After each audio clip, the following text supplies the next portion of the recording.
கிறிஸ்துவுக்குள் மிகவும் பிரியமாக அழைக்கப்பட்ட அன்பான சகோதர சகோதரிகளே, பிதாவாகிய யாவே தேவனாலும் ஆண்டவராகிய இயேசு கிறிஸ்துவினாலும் கிருபையும் சமாதானமும் பெருக்கலும் சொல்லிக்கொண்டு, தேவன் இந்த ஒரு நாளையும் நாம் கண்விழித்து இந்த நாளை, இந்த சபையை, நம்முடைய சகோதர சகோதரிகளை காணத்தக்கதாக இந்த கிருபையை தந்ததற்காக முதலாக நம்ம அவருக்கு நன்றியை தெரிவித்துக் கொள்கிறோம். இன்றைக்கு நாம் சிந்திக்கிற பகுதி ரோமர் 12:21. ஆக்சுவலாக அது 12 போட்டு நினைக்கிறேன். சரி, பரவாயில்ல, யாரும் வாசிக்கல. தீமையினாலே வெல்லப்படாமல்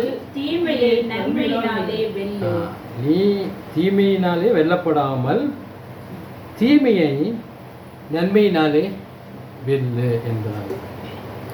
நான் எப்பொழுதும் தூது கொடுக்கும்போது ஒரு காரியத்தை நான் எப்போதும் சொல்கிறது உண்டு இல்லையா?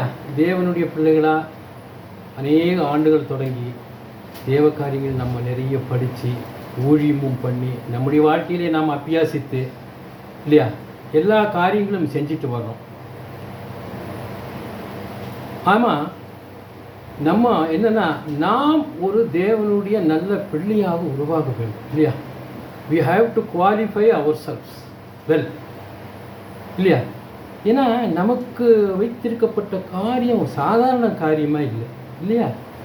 அவரோடு ஆண்டவரோடு சேரக்கூடிய பிள்ளைகள். அப்போ நம்ம என்ன பண்ணுறதுன்னா, ஒவ்வொரு நம்முடைய இறுதி வரைக்கும் எந்த அளவுக்கு நமக்கு முடியுதோ, நம்முடைய என்ன நம்ம குவாலிஃபை ஆகிட்டோமான்னு கேட்டால் நம்ம 100% சொல்ல முடியுமா? நாம் தகுதி, தேவனுடைய ராஜ்யத்துக்கு செல்ல தகுதி பெற்று விட்டேன் என்று நம்மளை யாராவது சொல்ல முடியுமா? கண்டிப்பாக இல்லை இல்லையா?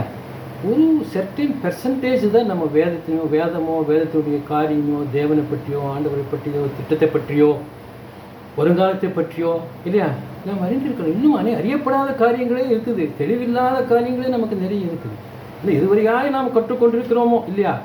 அது வரைக்கும் நம்ம ப்ராப்பராக குவாலிஃபை நமக்கு ஆகும். அதுதான் நம்ம மனசில் வச்சுக்கலாம். சரி, இப்போது நம்ம குவாலிஃபை ஆகி தேவனுடைய ராஜ்யத்தில் நம்ம வரணும். தேவனுடைய பிள்ளை, என் ஜனம் என்று சொல்லியிருக்கிற நம்ம இன்றைக்கி அவருடைய ஜனமாக இருக்கிறோம். அவருடைய ஜனமாக அவருடைய ராஜ்யத்தில் போகணும்.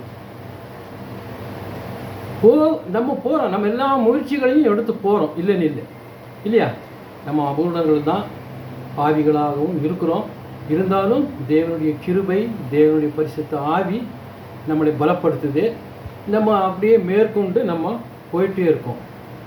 இருந்தாலும் நமக்கு என்ன வருது? மேற்கொண்டு போக முடியாத காரியம் வருது. கரெக்டாக நம்ம குவாலிஃபை ஆகிறோம்னு சொல்கிறோம், தகுதி பெறணும்னு நம்ம உடைக்கிறோம், பாடுபடுறோம், போகிறோம், செஞ்சிட்ருக்குறோம், முழுதுமாக ஒப்பு கொடுத்துட்ருக்குறோம். ஆனால் அதை தடை செய்வதற்கு ஒரு காரியம் வருதே. நம்ம ஒன்றும் செய்யலை, நம்ம ஒன்றும் செய்ய வேண்டாம். நம்ம அறிந்து நம்ம செய்கிறதில்ல.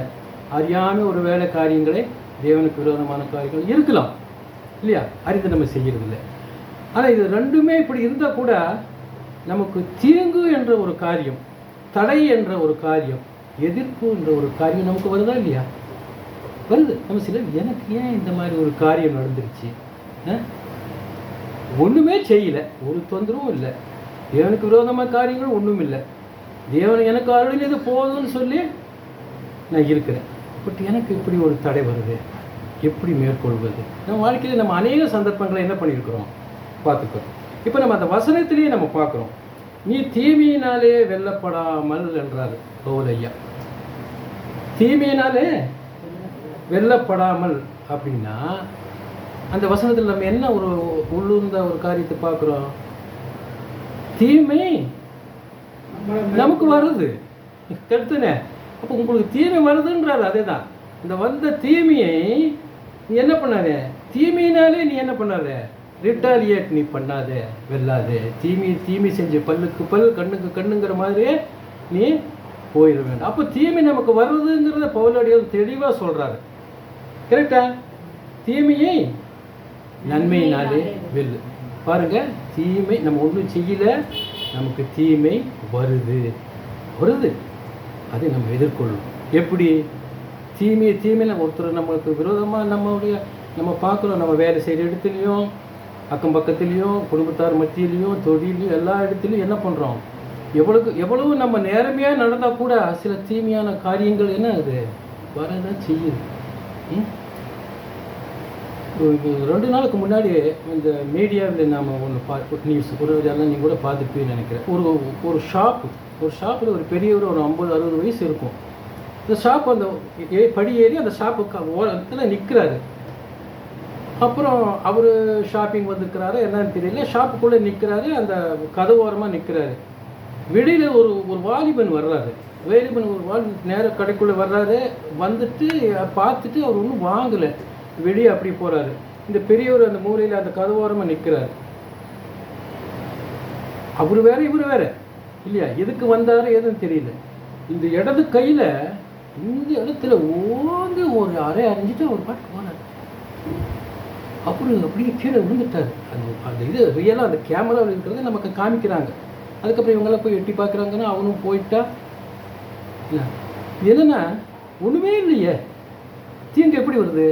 உதாரணத்துக்காக சொல்கிறேன், நேராக பார்த்த ஒரு உதாரணத்துக்காக சொல்கிறேன். தீங்கு எப்படி வருது பார்த்தீங்களா? அவரும் ஒன்றும் செய்யலை. அவர் யார் இவர் யாருன்னு தெரியாது. So this is how. இதுதான் நமக்கு வேற ஒரு காரியத்தில் என்ன பண்ணலாம், என்ன இடத்துல எது வருதுன்னு நம்ம சொல்ல முடியாது. நம்ம கேரண்டியாக இருக்கலாம் எனக்கு ஒன்றும் வராதுன்னு சொல்லி, பட் திங்ஸ் வில் கம். அதுதான் பாயிண்ட் இல்லையா? அப்போ அதன் படியில் பார்க்கும்போது நமக்கு we are forced to face evil. அதெல்லாம் நம்முடைய தீமையை எதிர்கொள்வதற்கு நம்ம உந்தப்படப்படுகிறோம், நமக்கு அது வருகிறது இல்லையா அப்படிங்கிற ஒரு விஷயம். ஒருவேளை நம்ம நினைக்கலாம், ஐ எம் வெல் செட்டில் இல்லையா, நான் என்னட்டேன், எனக்கு ஒரு நல்ல வேலையில் இருக்கிறேன், இல்லை எனக்கு ஒரு பென்ஷன் வருது, வீடு இருக்குது இல்லையா, பொருளாதார காரியங்கள் இருக்குது, பிள்ளைங்களெல்லாம் அந்தந்த காரியத்தில் செஞ்சு முடித்து அவங்களெல்லாம் என்ன பண்ணிருக்கேன், வெல் செட்டில் இல்லையா, எனக்கு எந்த தொந்தரவும் இல்லை, எனக்கு எதுக்கு தீங்கு வருது, நான் எதுக்காக தீங்கு செய்ய போகிறேன், அப்படி ஒரு மனப்பான்மை நமக்கு வரலாம் கண்டிப்பாக இல்லையா. தேவன் இருக்கிறாரு, நான் தீங்கு செய்கிறதில்லை, எனக்கு தீங்கு வர அளவுக்கு கூடியிருக்கு, நான் ஒன்றும் பண்ண மாட்டேன், எனக்கு வேண்டியதெல்லாம் இருக்குதுங்கிற ஒரு மனப்பான்மை கூட நமக்குள்ளே என்ன இருக்கலாம். ஒரு நல்ல தொழில் இருக்குது, நல்லா பொருளாதார காரியங்களே நல்லா ஒரு வித்தியாக இருக்கிறேன், நல்லா இதாக இருக்கிறேன், எனக்கு ஒன்றுமே வராது இல்லையா அப்படிங்கிற ஒரு விஷயத்தை நம்ம நினைக்கலாம். ஆனால் இந்த உலகத்தில் நம்ம ஒன்றுக்கு நத்திங் இஸ் கேரண்டி. நமக்கு நல்லா தெரியும், நாளைய தினம் நமக்கு கேரண்டினா நமக்கு இல்லை, நமக்கு நல்லாவே தெரியுது. ஏன்னா உலக ஜனங்களுக்கு அந்த சிந்தை இல்லை இல்லையா, நமக்கு இல்லை. இப்போ சமீப காலமாக பார்க்குறோம், ஒரு நல்ல தொழிலில் இருக்கிறவங்க, தொழில் செய்கிறவங்க விட்டுருக்கோம், தொழில் செய்கிறவங்களை பொறுத்து நம்ம கொரோனா உடைய நம்ம காரியத்தில் நம்ம பார்க்குறோம் இல்லையா. ஓவர் நைட் அந்த ஒரு வருஷத்தில் என்னாச்சு, எத்தனையோ ஆயிரக்கணக்கான தொழில்கள் போச்சு, வேலை போச்சு, உயிர்கள் போயிடுச்சு. எப்படி ஒரு காரியம் திடீர்னு நம்மளை எதிர்கொள்ளுன்னு நம்ம பார்க்க முடியாது. உலக ஜனங்களுக்கு அது ஒரு காரியமே இல்லை இல்லையா. உலக ஜனங்கள் என்ன பண்ணுறானுங்க, அன்றாட அவங்களுடைய காரியத்தில் எல்லாத்தையும் ஓவர் கம் பண்ணி எல்லாத்தையும் வரணும் அப்படிங்கிறத உலக ஜனங்களுடைய காரியம். ஆனால் நமக்கு அந்த ஒரு காரியம். ஆனால் நம்முடைய விஷயத்தில் எப்போவுமே நம்ம யாரை சார்ந்திருக்கிறோம், தேவனையும் ஆண்டவரையும் நம்ம சார்ந்திருக்கிறோம், எதுவுமே வரக்கூடாதுன்னு சார்ந்திருக்கிறோம். அவர் நம்மளை என்ன பண்ணுறாரு, கைட் பண்ணுறாரு, வழி நடத்துறாரு. அதுதான் நம்முடைய வாழ்க்கையும் கூட. எட்டு we are bound to face. அப்படி இருக்கணும், நமக்கு எதிர்ப்புகள் வருங்கிறத நம்ம நினைவு கூர்ந்து பார்ப்போம். அதுதான் மெயின் பாயிண்ட். நமக்கு ஒன்றும் வராதுன்னு சொல்லி நம்ம என்ன பண்ணிடக்கூடாது, தைரியமாக அன்றாட வாழ்க்கையில் போயிடக்கூடாது அப்படிங்கிறத. இது விழித்திருங்கள், நம்ம பார்க்குறோம் இல்லையா, விழித்திருங்கள். அந்த வசனம் பார்க்க 1 பேதுரு 5:8 சொல்லும் பொழுது நான் பார்க்குறேன், படிக்கிறேன். தெளிந்த புத்தி உள்ளவர்களாக இருங்கள், விழித்திருங்கள், ஏனெனில் உங்கள் எதிராளியாகிய பிசாசானவன் கெர்ஜிக்கிற சிங்கம் போல எவனை விழுங்கலாமோ என்று வகை தேடி சுற்றி திரிகிறான். கரெக்டா? அப்போ நம்ம எச்சரிக்கையாக இருக்கணுமா இல்லையா? என்னை யாரும் தொட முடியாதுன்னு வேத பாருங்களா, எப்படி நமக்கு அந்த வேத வசனம் ஆண்டவருடைய வார்த்தை சொல்லுது இல்லையா. அங்கே சொல்லுது, ஏனெனில் உங்கள் எதிராளிய பிசாசாவன் கெர்ஜிக்கிற சிங்கம் போல எவனை விழுங்கலாமோ என்று. எவனை? யாரை? உலக ஜனங்களையா? இல்லை, உலக ஜனங்க அவரோட சேர்ந்து இருக்கிறாங்க, ஐக்கியமாக இருக்கிறாங்க, ஒன்றும் பண்ண மாட்டோம். சரியா செய்ப்பா, சரி நான் இருக்கிறேன், நீ செய் இல்லையா அப்படின்னு அவர் சொல்லுவார். எவனை அப்படிங்கும்போது நம்மை தான் தேவ பிள்ளைகளே, ஆண்டவரை சேர்ந்தவர்களே, மெய் தேவனை அறிந்தவர்களே, சத்தியத்திலே நடக்கிறவர்களே இல்லையா, தேவனுடைய பிள்ளைகளை பார்த்தவர். எவனை விழுங்கலாமோ, இவங்களை யாரே விழுங்கலாமோ என்று சுற்றி திரிகிறான் என்பதாக பார்ப்போம். அப்போ நம்ம இதிலிருந்து பார்க்குறோம். அப்போ என்ன இருக்குது, நமக்கு எதிரி நமக்கு சுற்றி எதிரி இருக்குது அப்படிங்கிறத நம்ம பார்க்க போகிறோம். இன்னொரு விஷயம், நம்மிடம் கூட இன்னும் இந்த நம்ம முற்காட்டு பெற்றிருந்தாலும் கூட, தேவனுடைய வழியில் தொடர்ந்து நடந்து வந்து கொண்டிருந்தாலும் கூட, நம்ம அது என்ன இருக்குது, நம்ம இன்னும் we are not perfect இல்லையா, இதுவரை நம்ம பரிபூர்ணம் இல்லை, இன்னும் அபூர்ணம் தான் இருக்கிறோம். பாவக்காரியங்கள், பாவத்தன்மை நம்மிடமே இன்னைக்கு என்ன இருக்குது. நம்ம அது என்ன பண்ணிக்க, கொஞ்சம் கொஞ்சமாக விட்டு உலகத்துக்கு விலகி நம்ம தான் ஏற்பட்டுருக்கோம். பட் நம்மக்கிட்ட இன்னும் இருந்துட்டா இருக்குது. வேதம் சொல்கிற மாதிரி பாவம் செய்யாத மனுஷனே இல்லையே. இப்போ நம்ம விதிவிலக்கா இல்லை, கரெக்டா? இப்போ நம்மிடம் அவ்வளவோ இல்லை, எவ்வளவோ நம்ம தேறி மேலேறி வந்துட்டோம்.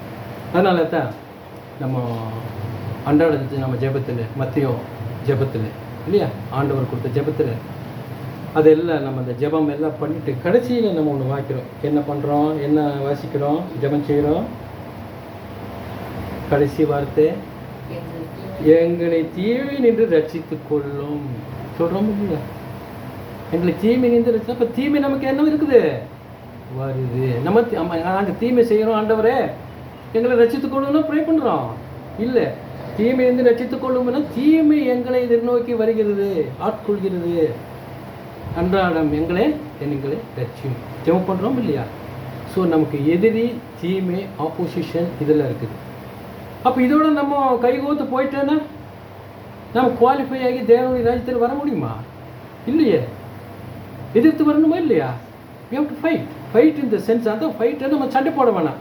அதுக்கு தான் நம்ம வசனத்தை பார்க்கலாம். தீமையினாலே வெல்லப்படாமல், வேறு மாதிரி அதை என்ன பண்ணணும், ஓவர் கம் பண்ணணும், எதிர்கொண்டு வரணும். நன்மையினாலே வெல்லு அப்படிங்கிறது. இப்போ அது எப்படி நம்ம அதை ஓவர் கம் பண்ணணும்? நமக்கு தீமை வருது, நாளைக்கு கூட வரலாம், மத்தியானம் கூட நமக்கு வரலாம். இது எப்படி நம்ம அதை ப்ராப்பராக கையாளலைன்னா நம்ம காம்ப்ராமைஸ் ஆகிட்டோன்னு அர்த்தம் இல்லையா. அந்த மனுஷனுக்கு கூட நமக்கு எந்த மாதிரி தீமை வருதோ அது கூட நம்ம சேர்ந்துட்டோங்கிற அர்த்தம். அது மிகவும் பாவமான தேவனுக்கு ஒரு விரோதமான காரியமாக போயிடுது. அப்போது வேதத்தில் ஓவர் கம்மிங், வெற்றி கொள்ளுதல், வெற்றி பெறுதல் என்ற ஒரு வார்த்தை நமக்கு என்ன ஆகுது, நிறைய இடத்துல வருது. வெற்றி பெறுதல், வெற்றிவாக சூட வேண்டும். பொதுவாக நம்ம வெளிப்படுத்தலில் படிக்கிறோம் இல்லையா, வெற்றி பெற வேண்டும், வெற்றிவாக மேற்கொண்டு வர வேண்டும் என்ற ஒரு வசனத்தை நம்ம வேதாகம் முழுவதும் நம்ம நிறைய இடத்துல பார்க்குறோம். அப்போ இந்த வெற்றி, நீங்கள் அதை மேற்கொண்டு வரணும் நீங்கள் அப்படின்னு சொல்லும்போது அது எதை பற்றி சொல்லுது அப்படின்னா, ஒருவேளை நம்ம ஒரு சந்தர்ப்ப சூழ்நிலையில் கடன் பெற்றிருக்கலாம், கடனாகி ஆகிருக்கலாம் இல்லையா. இல்லை நமக்கு இன்னும் மோர் ரிசோர்ஸஸ், நம்ம இன்னும் கொஞ்சம் அதிகப்படியாக ரொம்ப பொருளாதாரக்காக நெருக்கி இருக்கிறோம், நமக்கு இன்னும் கொஞ்சம் ஜாஸ்தி வரலாம். இதிலிருந்து எப்படி வெற்றி பெறுறது? இந்த கடனை கட்டி நான் ஃப்ரீ ஆகணும், இதிலிருந்து நான் எப்படி ஓவர் கம் பண்ணி வர்றது இல்லையா. அப்புறம் உடல் சம்பந்தமான ஒரு நமக்கு நோய்கள் இருக்கலாம் இல்லையா, நம்மள நிகர நம்ம இருக்கணும். அந்த மாதிரி இதிலிருந்து நம்ம எப்படி ஓவர் கம் பண்ணி வர்றது, அதுவும் இருக்குது இல்லை இல்லையா. நம்முடைய ஒருத்தருக்கு உடல்நிலை சரியில்லை, ரொம்ப பொருளாதார காரியங்களை நெருக்கி இருக்கிறோம், அன்றாட காரியத்தை கொடுக்கும்போது ஆண்டவரே இதிலிருந்து நான் என்ன பண்ணோம், வெற்றி பெற்று வரணும், அதை தாண்டி வரணும், ஓவர் கம் பண்ணணும் அப்படிங்கிறது தப்பில்லை. ஆனால் பொதுவாகவே இதுக்காகவே தேவனுடைய பிள்ளைகள் அதை வெற்றி பெறுதல் என்பது, அது ஒரு பிரச்சனையிலிருந்து விடுவித்து வருவது அப்படிங்கிறது தேவனுடைய பிள்ளை. உலக ஜனங்களுக்கு வேணால் அது இருக்கலாம், ஆனால் தேவனுடைய பிள்ளைகள் இதுவும் இருக்கலாம். தேவனுடைய பிள்ளைகள் அங்கே வெற்றி பெறுதல், ஓவர் கம்மிங் என்ற ஒரு வார்த்தை தேவ பிள்ளைகளுக்கு எப்படி அது வருதுன்னா பாருங்க, நான் படிக்கிறேன். கடவுள் மீது உள்ள விசுவாசத்தின் மூலம் தேவனிடத்தில் இருக்கிற நமக்கு விசுவாசம் இருக்குது. அந்த விசுவாசத்தின் மூலம் விசுவாசிகளாகிய நாம் அடைக்கப்பட்டிருக்கும் மேலான காரியங்களுக்கு நம்ம என்ன பண்ணிக்கிறோம்? தேவன் நம்மளை அடைச்சிட்டு இருக்கிறாரு இல்லையா? அடைக்கப்பட்டிருக்கும் ஆன்மீக மற்றும் தார்மீக வெற்றிகளை பற்றியது அப்படின்னு சொல்லி ஒரு சகோதரருக்கு விளக்கம் கொடுக்குறது. இந்த வெற்றி நமக்கு எதில் இருக்குது? உடல்நலம் சரியில்லை, பொருளாதார காரியம், கஷ்டம், வேலையில் பிரச்சனை, தொழிலில் பிரச்சனை, குடும்பத்தில் பிரச்சனை, இதிலிருந்து நம்ம மேற்கொள்ள அதெல்லாம் இருக்க தான் செய்யும் இல்லையா? அதை நம்ம தனிப்பட்ட முறையில் மேற்கொண்டு தான் போகணும். ப்ராப்பராக கையாளும் போது தேவன் என்ன பண்ணுவார்? அதை நமக்கு கைட் பண்ணுவார். That is there. அது இல்லைன்னு இல்லை. ஆனால் இங்கே சொல்கிற நம்ம படிக்கிற அந்த மேற்கொள்ளுதல், வெல்லப்படுதல், ஆங்கிலத்தில் படிக்கிற பாருங்கள், தீமையை நீ தீமையினால் வெல்லப்படாமல் நன்மையினால் வெல்லு. அந்த வெல்லுங்கிறது என்ன? Be not overcome of evil but overcome evil with good. ஓவர் கம்ங்கிற சொல்லுது அந்த மேற்கொண்டு அது வருது. அப்போது இது எதை அடைக்கிறதுனா, விசுவாசிகள் அடைக்கப்பட்டிருக்கும் ஆன்மீக மற்றும் தார்மீக வெற்றிகளை பிரதிபலிக்குது. இதில் நம்ம எதிலிருந்து இப்போ வெற்றியை கொள்ளணும்னா இன்றைக்கி பாடாதது தான். ஆன்மீக விஷயத்திலிருந்தும் தார்மீக விஷயத்திலிருந்து நம்ம வெற்றி பெற்று வரணும் தேவனுடைய பிள்ளைகள். அது ஆங்கிலத்தில் சொல்லுவாங்கன்னா ஸ்பிரிச்சுவாலிட்டி அண்ட் மொராலிட்டி. இந்த 2 விஷயங்களிலிருந்து நம்ம மேற்கொண்டு வரணும். இந்த 2 விஷயங்களையும் நம்மளை என்ன ஆகுது? எதிர்நோக்கி வருது, நம்மளை அழுத்துது, நம்மளுக்கு ஒரு பிரச்சனையாக வருது. இதிலிருந்து தேவ பிள்ளைகள் எப்படி நம்ம ஓவர் கம் பண்ணி வரலாம் அப்படிங்கிறது அதை தான் நம்ம இன்றைக்கி நம்ம சிந்திக்க போகிறோம். பொதுவாகவே வெற்றி பெறுதல் என்பது, இன்னும் ஒரு சின்ன உதாரணம் சொல்லணும்னா, ஒரு ஸ்போர்ட்ஸ் இருக்குது. ஸ்போர்ட்ஸ் என்ன பண்ணுவாங்க? முயற்சி பண்ணி ஓடி அதில் போய் ஒரு வெற்றியை அவர்கள் அடைவது. இது உலக பிரகாரமான ஒரு காரியம். வெற்றி அடைதல் அது எதை குறிக்குதுன்னா, அது தங்களுடைய சரீரத்தை, அதாவது ஆன்மீகத்தோடோ அந்த அந்த என்ன சொல்கிறது, தார்மீகத்தோட சம்மந்தப்பட்ட ஒரு காரியம் இல்லை இல்லையா? அதில் அவங்க பணம் சம்பாதிக்கணும் இல்லையா? அதில் ஒரு உடல் சம்மந்தப்பட்டது, அதில் வெற்றி கொள்ளணும் அப்படிங்கிறது பிரபலங்கள், உலகத்தில் நிறைய பிரபலங்கள் சினி ஃபீல்டில் பார்க்குறோம், பொலிட்டிக்கல் இதில் பார்க்குறோம், ஸ்போர்ட்ஸில் பார்க்குறோம் இல்லையா? அவங்கள வெற்றி, அவங்க அந்த வெற்றி வேறு, அது வெற்றி பெறுதல் தான், அந்த வெற்றி இல்லை. தேவனுடைய பிள்ளைகளுக்கு இது ஆன்மீக தார்மீக காரியங்களை பற்றினது அப்படிங்கிறத நம்ம மனசில் வச்சுக்கலாம். பாருங்கள், அது இன்னொரு வில்லிங்குக்கு ஒரு டிக்ஷனரி உதாரணம் நம்ம சொல்லுது. அந்த வெற்றியை பெறுதல் அப்படிங்கிறது அச்சீவிங் அன் எக்ஸ்டர்னல் கோல் அப்படின்னு தான் சொல்லப்படுகிறது. வெளிப்படையான ஒரு காரியம், ஒரு பெருமை, ஒரு ஆதாயம் நமக்கு வர வேண்டும் என்பதுக்காக அது சரீரம் பற்றியதையோ ஒடுக்கத்தை பற்றியோ இல்லாத ஒரு விஷயம், அது வெளிப்படையான எக்ஸ்டர்னல் கோல்னு சொல்லுவோம். இதுதான் அந்த அதில் வெற்றி பெறுதல், ஓவர் கம்மிங் அப்படிங்கிறத ஒரு வார்த்தையை ஜென்ரலாக யூஸ் பண்ணுவாங்க. வின்னிங்கிறது, வின் பண்ணுறதுங்கிறது. அதுலேயே இந்த வெற்றி, அதாவது வெல்லப்படுதல், நன்மையினால் வெல்லப்படுதல், ஓவர் கம்மிங் அப்படிங்கிறதுக்கு அதில் சர்மவுண்டிங் an external and internal hardship. ஒரு மனிதனுக்கு வெளிப்படையாக உள்புறமாக வருகின்ற எந்த ஒரு அழுத்தத்தையும் சிக்கலையும் வெற்றிகரமாக கையாளுவது அப்படிங்கிறது அதனுடைய வெற்றி வாகி சூழல் அப்படிங்கிறது ஒரு அர்த்தமாக இருக்குது. இப்போ உலக ஜனங்கள் நம்ம விட்டுருவோம், நம்ம அதை பற்றி பேசலை. நமக்கு நம்முடைய இன்றைய ஜீவிய காலத்தில் பலவிதமான அழுத்தங்கள் வருது. ஏற்கனவே நம்ம சிந்திக்கும் பலவிதமான அழுத்தங்கள் வருது. ஆனால் இந்த ஒழுக்கம் சம்பந்தப்பட்ட அல்லது ஆன்மீக சம்பந்தப்பட்ட காரியங்கள் நம்மை மீறி நம்மளை அழுத்தும் பொழுது அதை எப்படி மேற்கொள்வது அப்படிங்கிறத இன்றைக்கு நாம் சிந்திக்கிற ஒரு காரியமாக இருக்கிறது. நம்ம பார்க்கலாம். ஒரு பழைய ஏற்பாட்டில் ஒரு 2 உதாரணத்தை பார்க்கலாம். என்ன பண்ணுவலாம்? சரி, தாவீதுக்கும் கோலியாத்துக்கும் அங்கே ஒரு பிரச்சனை இல்லையா? ஒரு காரியம் அங்கே நடக்குது. பெலிஸ்தியர்கள் இஸ்ரவேலர்களோட யுத்தத்துக்கு வந்துட்டாங்க இல்லையா? ஒரு இன்னும் இன்டெப்த்தாக நம்ம போகிறோம்னா, இஸ்ரவேலர்கள் வேணும்னே யுத்தத்துக்கு போகிறாங்களா? இல்லை. இது தேவன் ஒரு காரியத்தை நீங்கள் அந்த ஜாதி ஜனத்திலெல்லாம் நீங்கள் துரத்தி விட்டுட்டு நீங்கள் கானான் தேசத்தில் இருங்கன்னு சொன்னது ஒரு காரியமாக இருக்குது. இப்போ இவங்க இருக்கிறாங்க, கானான் தேசத்துக்குள்ளே என்ட்ரு ஆகிட்டாங்க. பெலிஸ்தீர்கள் என்ன பண்ணுறாங்க, சடனாக இவங்க மேலே யுத்தம் பண்ணுவதற்கு அங்கே வந்து நிற்கிறாங்க இல்லையா. இப்போ அங்கே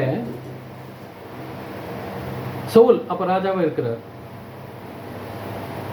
சவுல் ராஜா இருக்கும்போது இப்போ அந்த பக்கம் அவங்க பெலிஸ்தீர் நிற்கிறாங்க, இந்த பக்கம் இஸ்ரவேலர்கள் ஆர்மி இவங்க நிற்கிறாங்க யுத்தம். இப்போ அதில் கோலியாத் என்ன பண்ணுறாரு, கோலியாத்தை பற்றி நமக்கு தெரியும். ஏற்கனவே 10 அடி 9 அங்குலம் 9 அடி 9 அங்குலம் 10 அடி ரொம்ப ஜாண்டிக்காக ரொம்ப கம்பீரமான, பார்த்தாலே ஒரு பயப்படுற மாதிரி இல்லை. அவர் 10 அடி இருக்கிற ஆள், நல்ல அவருடைய கவசங்களே ஒரு 60 கிலோ இருக்குன்னு சொல்லுவாங்க. போட்டுக்கிற கவசங்கள் வெயிட் பண்ணால் ஒரு 60 கிலோ தலைச்சீராக இருக்கும். அப்போ இவர் என்ன பண்ணுறாரு, 40 நாள் டெய்லி வந்து கூப்பிட்றாரு இஸ்ரவேல் ஜனங்களை. நான் தனியாளாக நிற்கிறேன், ஒருத்தருக்கு நீங்கள் யார் வர்றீங்க, யாராச்சும் ஒரு ஆள் வந்து என்ன நீங்கள் எதிர்கொள்ள முடியுமா? பெரிய சேனை அவங்க, இவங்க சின்ன சேனை தான். இப்படி வந்துட்டு போகிறாரு. இந்த காலகட்டத்தில் ஈசாயின் பிள்ளை தாவீது, இவங்களுக்கு 8 பிள்ளை இருக்குது. இந்த 8 பிள்ளைங்க 3 பிள்ளைங்களும் இந்த இராணுவத்துக்கு போயிருக்கிறாங்க. இப்போ ஈசா என்ன பண்ணுறாரு, நீ போய் சகோதரர்கிட்ட என்ன பண்ணுற, இந்த அப்பத்தையும் பயிரையும் நீ கொண்டு போய் அவங்களுக்கு கொடுத்து நீ நலம் விசாரிச்சுட்டு வாப்பா, என்ன பண்ணுறாங்கன்னு பார்த்துட்டு வாங்க. ஈசாயை ஆட்டை கொடுத்துட்டு இப்போ போகிறார். அங்கே போகும்போது சூழ்நிலை இப்படி இருக்குது, கோலியா இப்படி பண்ணிட்டு இருக்கிறான், எல்லாம் பார்த்துட்டு இருக்காங்க, ஒருத்தருக்கு சண்டைக்கு போகிற மாதிரி தெரியல. அப்போது தாவீது அங்கே ஒரு காரியத்தை என்ன பண்ணுறாரு, நான் போகிறேன், நான் இந்த யுத்தத்தில் நான் அவங்க கூட சண்டைக்கு போகிறேங்கும் போது உங்கள் சகோதரர் பேசாமல் நீ போயா, என்ன நீ கொடுத்துட்டே இல்லை, நீ போய் வீடு செய்கிற ஆட்டை போய் நீ பாரு, ஏன்னா இதுலலாம் நீ வந்து இது பண்ணாத அப்படின்றாரு. அப்புறம் சவுலுக்கு இந்த காரியம் தெரிவிக்கப்படுகிறது. அப்புறம் சவுல் அங்கே யோசனை பண்ணுறாரு.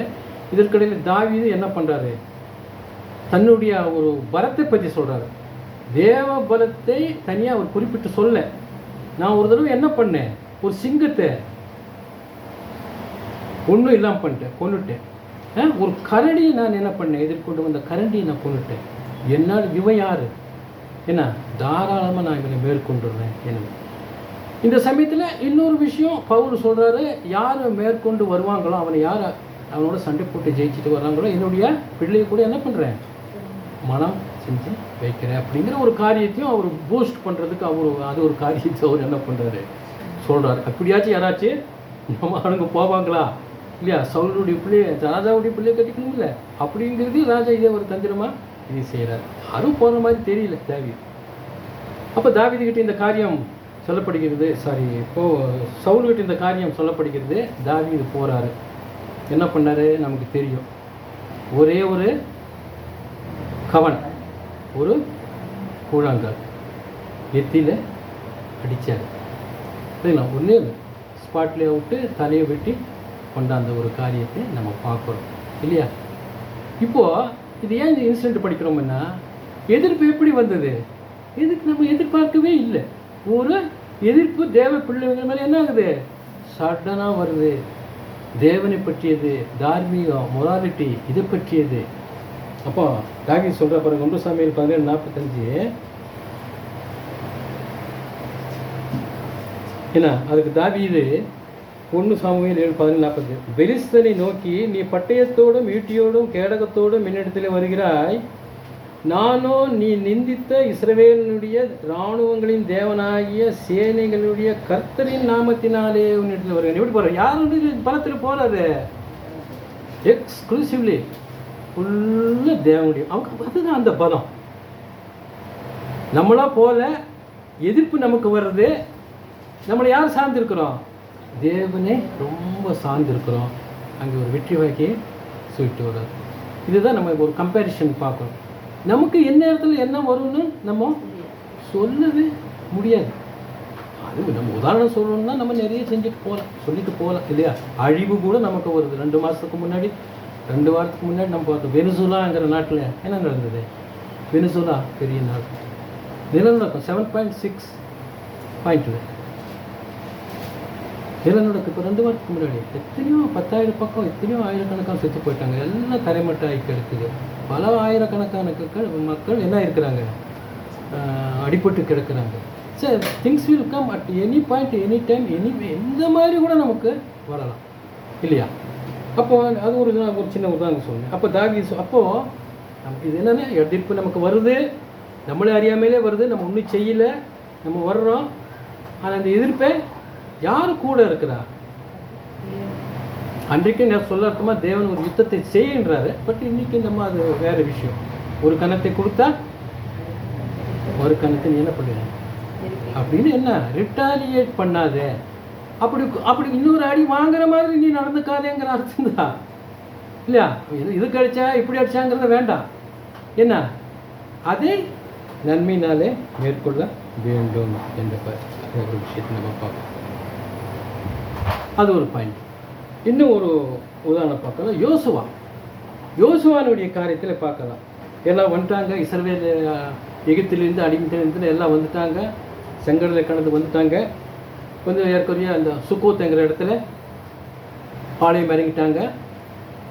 அப்புறம் கானான் வர்றதுக்குள்ளே, எரியோவை தாண்டி கானான் வர்றதுக்குள்ளே நிறைய இடத்துல கேம்ப் போட்டு, எனக்கு தெரியும் 40 வருஷம் வந்துட்டே இருக்காங்க. கடைசியாக அந்த சீனாய் மலையில் ஒரு இடத்துல வந்து என்ன பண்ணுறாங்க, அங்கே ஒரு பெரிய கேம்ப் போட்டு அங்கே மோசே தேவன் கூட பேசுகிறதும் கப்பல்களை வாங்குறதும் இல்லையா, அது ஒரு பெரிய இன்சிடென்ட் நடக்குது. இப்போ அதெல்லாம் முடிச்சுட்டு எங்கே வந்துட்டாங்கன்னா, காதேஸ் பர்னாங்கிற இடத்துல வந்துட்டாங்க. வந்து அடுத்தது எரிகோ பட்டணம், பெரிய பட்டணம், மதில் சூழ்ந்த பட்டணம், பலவான்கள் தான் உள்ளுக்கு இருக்கிறாங்க. அதை தாண்டி தான் உள்ளுக்கு போகணும், கானானுக்குள்ளே போகணும். இன்னும் கொஞ்சம் தூரம் போகணும் ஜெருசலேம். இப்போ அங்கே வந்து நிற்கிறாங்க. அப்போ அது தேவன் முன்கூட்டியே சொல்லிட்டார், நீங்கள் அவங்களை எப்படி மேற்கொள்ளணும் அப்படிங்கிறதுக்காக தேவன் சொன்னார். சொன்னபடி அவங்க செஞ்சாங்க இல்லையா? ஆசாரியர்கள் அந்த இதை எடுத்துகிட்டு, பெட்டி எடுத்துகிட்டு என்ன பண்ணோம், ஒவ்வொரு நாளும் ஒரு தடவை சுற்றி வரணும். 7வது நாள் 7 முறை சுற்றி வரணும். அந்த இது ஹார்ன் ஊதுவாங்க, அப்புறம் அந்த மதிலெல்லாம் விடும் அப்படிங்கிற சொன்னபடி செஞ்சாங்க. அப்புறம் என்னாச்சு, எரிகோ பட்டணம் என்னாச்சு, தரைமட்டமாச்சு. அப்புறம் எல்லாம் எரிகோவை தாண்டி அப்புறம் காதேஸ் பர்னா போய் அப்புறம் உள்ளுக்கு கானான் தேசத்துக்குள்ளே போயிட்டாங்க அப்படிங்கிறது பார்க்குறோம். அப்போது இங்கே ஒரு விஷயம் நம்ம என்ன பார்க்குறோம், ஒரு எதிர்ப்பு இல்லைங்களா? இங்கே ஒரு தடை, ஒரு எதிர்ப்பு. இது யார் பக்கபலமாக இருந்தா? ஒரு சாதாரண விஷயம் இல்லையா? இவங்க ஒரு எக்காலம் ஊதி சுற்றி வரும்பொழுது மிகப்பெரிய அந்த எரிகோன்ற பட்டணம் அது நொறுங்கி விழுகுது இல்லையா? சுக்குநராக போச்சுங்கிறது யாருடைய காரியம்? தேவனுடைய வல்லமை. தேவன் நம்ம கூட இருக்கிறாரு, அவரை நம்ம சார்ந்து இருக்கிறோங்கிறது தான். நமக்கு எதிர்ப்பு வரும்போது அவரை நம்ம என்ன பண்ணிக்கிறோம், ரொம்ப சார்ந்து இருக்கிறோம் அப்படிங்கிறது தான் ஒரு பாயிண்ட். அடுத்தது நம்ம பார்க்கலாம். புதிய ஏற்பாட்டில் அப்படியே வந்தேன்னா, ஆண்டவராகிய இயேசு கிறிஸ்துனுடைய போதனை, அப்போஸ்தலர் போதனையில் இந்த மாதிரி நமக்கு ஒரு எதிர்ப்பு, தடை நம்மளை அறியாமையிலேயே நமக்கு வரும்பொழுது அதை நம்ம எப்படி உணரணும், எப்படி பலப்படுத்தி நம்மளை பலப்படுத்திக்கணும் அப்படின்னு இயேசு பாருங்க அருமையான ஆண்டவராக இயேசு கிறிஸ்து சொல்லும்போது நம்முடைய சீசர்களுக்கு அவங்க ஒரு உறுதியை கொடுக்குறாரு. என்னிடத்தில் உங்களுக்கு சமாதானம் உண்டாயிருக்கும்படி உங்களுக்கு சொல்லுகிறேன் அப்படின்றார். சொல்லிட்டு உலகத்துக்கு யோவான் 16:33 நான் படிக்கிறேன். உலகத்திலே உங்களுக்கு உபத்திரம் உண்டு சொல்லிட்டாரா? ஆண்டவர் சொல்லிட்டாரு இல்லையா? நீ இதுக்கு மேல் நமக்கு என்ன வேணும்? நீ எப்படி இருந்தாலும் சரி, நமக்கு ஆண்டவர் ஜீவனம் பண்ணுற காலத்திலேயே வந்ததே நேருக்கு நேரம். நீ எப்படி நீ ஒரு ஆவிக்குரிய வாழ்க்கையை நீ கொண்டு போனாலும் சரி, உபத்திரவம் உண்டுங்கிறத நம்ம மெய்கிறிஸ்தவர்கள் தெரிந்து கொள்ள வேண்டும். அதுதான் ஒரு பாயிண்ட். அப்போ நம்ம அதை மேற்கொள்ளணுமா இல்லையா? கண்டிப்பாக பண்ணணும். அதுக்கு தான் என்ன பண்ணுறதுங்கிறது இந்த உதாரணங்கள் நம்ம பார்க்குறோம். உலகத்திலே உங்களுக்கு உபத்திரவங்கள் உண்டுன்னு சொல்லிட்டு பலப்படுறதுக்கு அவர் சொல்கிறார் பாருங்க. ஆனாலும் திடன் கொள்ளுங்கள். பார்த்தீங்களா, நம்மளை என்ன பண்ணுறது, பயப்பட வேண்டாம் சொல்லிட்டு, நான் உலகத்தை நான் ஜெயிச்சேன்னா அப்போ நீங்கள் என்ன பண்ணுவீங்க? கண்டிப்பாக ஜெயிப்பீங்க. நான் உங்கள் மத்தியில் இருக்கிறேன். எங்கே 2 பேரோ 3 பேரோ கூடியிருக்காங்க, என்ன பண்ணிக்கிறேன்?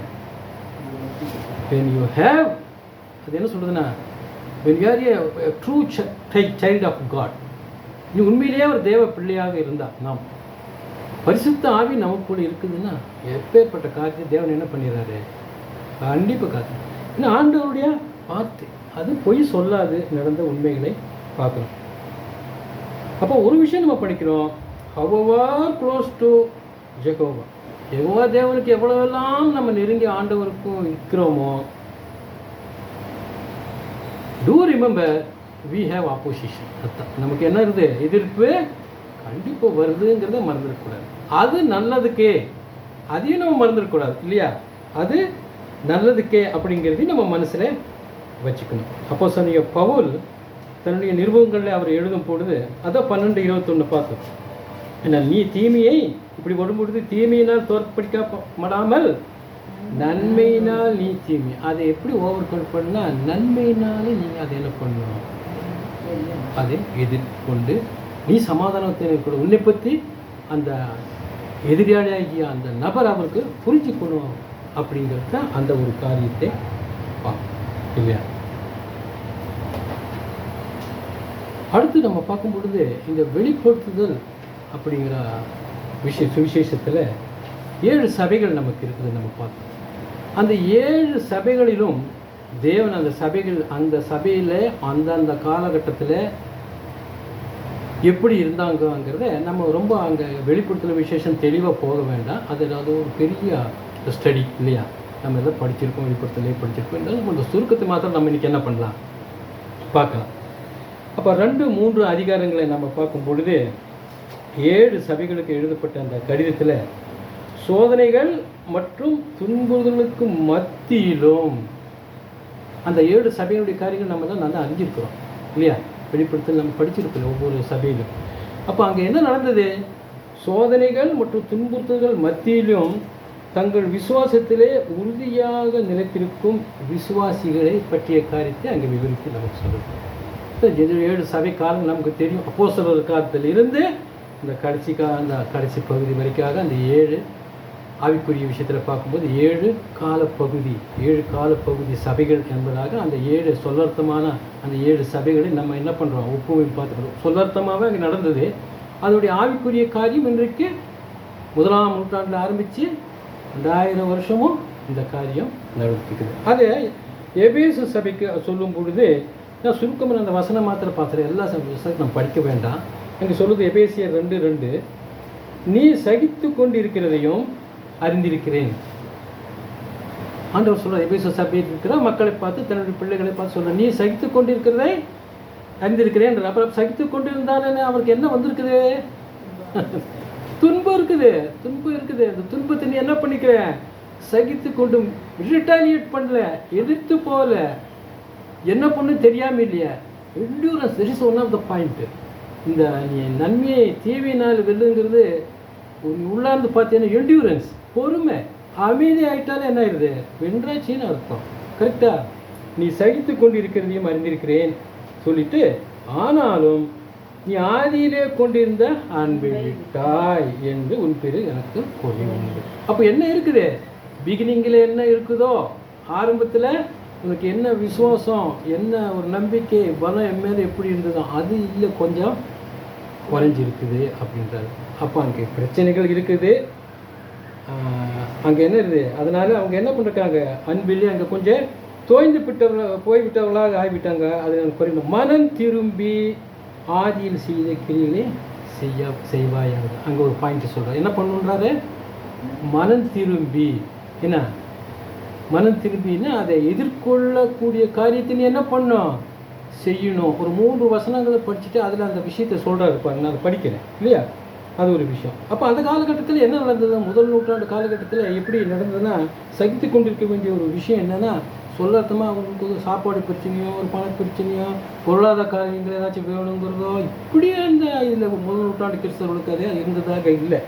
ஏன்னா அவங்களுக்கு என்ன துன்பம் வந்ததுன்னா, வேறே துன்பம், புறஜாதிகளிலிருந்து துன்பம் வந்திருக்கலாம். குறிப்பாக அன்றைக்கு இருந்த மத தலைவர்கள் இல்லையா, ஆண்டவர் போன பின்னாடி என்னாச்சு, அப்படியே நம்ம எல்லாம் தெரியும், பிஷப் ஆதிக்கம், ஆர்சி ஆதிக்கம், கூடவே யார் இவங்களும் இருந்தாங்க, பரிசேயர், வேதபாரகர், இவங்களுடைய தொந்தரவு, மெய்வணக்கத்தாருக்கு எல்லாம் போய் நெருக்குது அவங்களை. மெய்வணக்கத்தார் ஆண்டவர் போன பின்னாடி அப்போஸ்தலர் இருக்கிற காலத்திலையும் 1 நூற்றாண்டிலையும் இல்லையா, இது ஆன்மீக சம்மந்தப்பட்ட அப்புறம் படித்தோம் இல்லையா, தார்மீக சம்மந்தப்பட்ட ஒரு காரியம். கரெக்டாக அவங்களுக்கு வேறு கஷ்டத்துக்காக இல்லை, இதில் வந்து அவங்கள நெருக்கிறாங்க. எந்த சபையை பற்றினும் எபேசு சபை சொல்லிட்டு அதான் சொல்கிறாரு, நீ என்ன பண்ணும், நீ திடன் கொண்டு மனம் திரும்பி ஆதியில் செய்த கிரையே இல்லையா, நான் இருக்கும்போது இப்படி இருந்தீங்க, அந்த மாதிரி இருக்கணும், இதிலிருந்து நீங்கள் விடுபட்டு வரணும் அப்படிங்கிறத அவருக்கு ஒரு எச்சரிக்கையை கொடுக்குறாரு. அடுத்தது சிமிர்னா சபை, இரண்டாவது சபையை பார்க்கும்போது அங்கே ஒரு வசனம் மாத்திரம் படிக்கிறேன். நீங்கள் படப்போகிற பாடுகளை குறித்து எவ்வளவும் பயப்படாதே. என்ன சொல்கிறாரு, பாடுகள் உங்களுக்கு உண்டு, ஆண்டவரே நான் ஒன்றும் செய்யலையே, இன்னும் தானே நான் ஃபாலோ பண்ணிட்டு வரக்கிறேன், எனக்கு எதுக்கு பாடு அப்படிங்கிற நம்ம நினைக்கலாம் இல்லையா, வரக்கூடாது இல்லையா. பட் ஆண்டவர் என்ன சொல்கிறாரு, உனக்கு பாடு உண்டு, நீ படப்போகிற பாடுகளை குறித்து எவ்வளோ பயப்படாது. இப்போ நீ என்ன பண்ணிட்டுருக்கிற, பாடுபட்டுருக்கிற, அதாவது பாபிலோனில் இருந்தும், பாபிலோன்னு புறமத காரியங்களும் போக்கு வர்க்கத்தால் இருந்தும் சபையின் காரியங்களை திரித்து வேறு விதமாக சத்தியத்திலே போதித்து கொண்டு வந்திருக்கிறார். அதே கிறிஸ்துவ ஜனகத்திலிருந்தும் யூத ஜனகத்திலிருந்தும் இல்லையா, நிறைய நெருக்கங்களை ஏறக்குறைய எல்லா சபையும் அந்த காலகட்டத்தில் அதை தான் ஃபேஸ் பண்ணானுங்க. ஆவிக்குரிய காரியம், தார்மீக காரியம், இதுதான் அவங்களுக்கு ரொம்ப பாடாக இருந்தது. 7 சபைக்கா இன்னைக்கு வரைக்கும் சொல்லலாம், முதல் நூற்றாண்டிலிருந்து இன்றைக்கு வரைக்கும் நம்ம அப்படியே கம்பேரிசன் என்ன பண்ணிக்கலாம். நீ படப்போகிற பாடுகளை குறித்து எவ்வளவும் பயப்படாதே, உன் கிரியைகளையும் உபத்திரவங்களையும் அறிந்திருக்கிறேன். அவர் அங்கேயே சொல்ல, அந்த சபை இரண்டாவது சபை காலகட்டங்கள். நம்ம வேறு வகையில் சொல்ல போனால் அடுத்த ஒரு 200-300 நூற்றாண்டுகளுக்கு இப்போ அப்புறம் 2வது நூற்றாண்டு, 3வது நூற்றாண்டு, 4வது நூற்றாண்டு இப்படி வரும்போது இரண்டாவது சபையுடைய காரியங்கள் அங்கே சொல்லத்தமான அந்த சபை.